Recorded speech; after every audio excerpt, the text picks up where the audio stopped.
How to transform HR to be more commercial? I mean, really, from my perspective, it's about these things: relevance, resonance, results, and return on investment. And from my experience, I know that certainly certain elements of HR you can turn into a provable profit center. Why isn't HR working effectively in this area or as we go forward? The feedback I've had from various people is that there is a capability shortfall about how well HR understands the organization and how well HR is positioning itself to take the organization forward. The other comment that comes out is actually HR is reactive, not proactive. The comment "serve the client" isn't about sitting there and waiting for them to ask you to do something.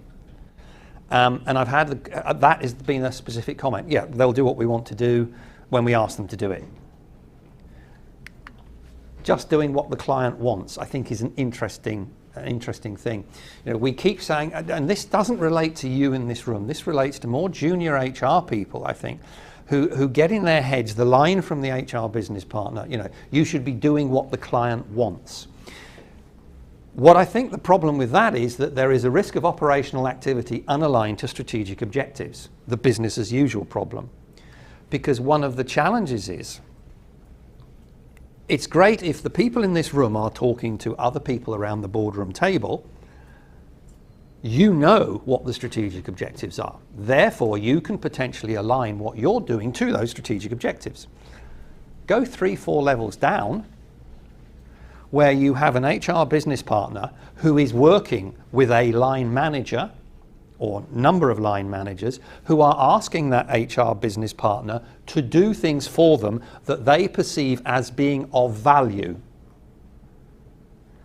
The fundamental problem is, and this is one of the things I discovered in HSBC when I asked people within the L&D team exactly what they were doing day to day, that if those people are only responding to exactly what their line manager counterparts are asking for, if the line management system has not delivered down the line a clear line of sight between operational objectives and strategic requirements, those line managers will not be asking their HR business partners for things that will in any way link to strategic objectives. So in actually serving the customer and doing what the customer wants, HR is in that context not adding strategic value, unknowingly so. So I think there's an issue there.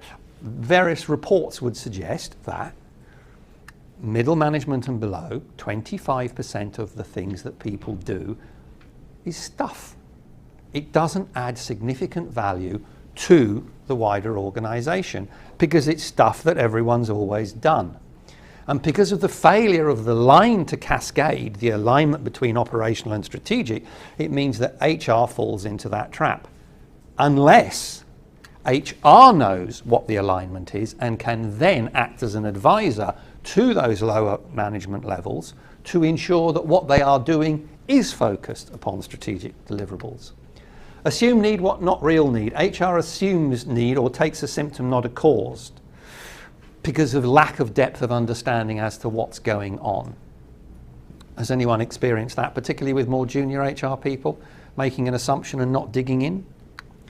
Inappropriate solutions, not delivering the best current outcome, but more inappropriate best practice based on standardized solutions.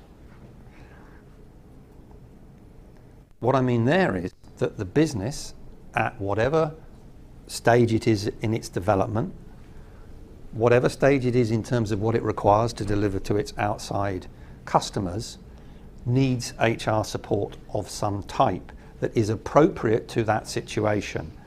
That may not be HR best practice.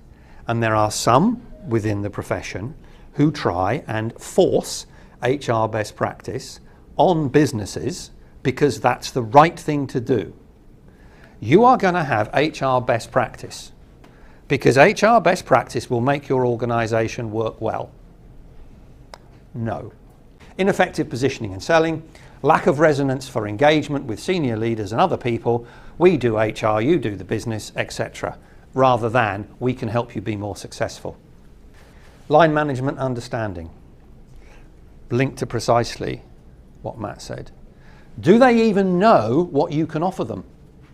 Because if they don't know what you can offer them, they're not even going to be asking the right questions. And I think therefore we have an education piece as well as a delivery piece.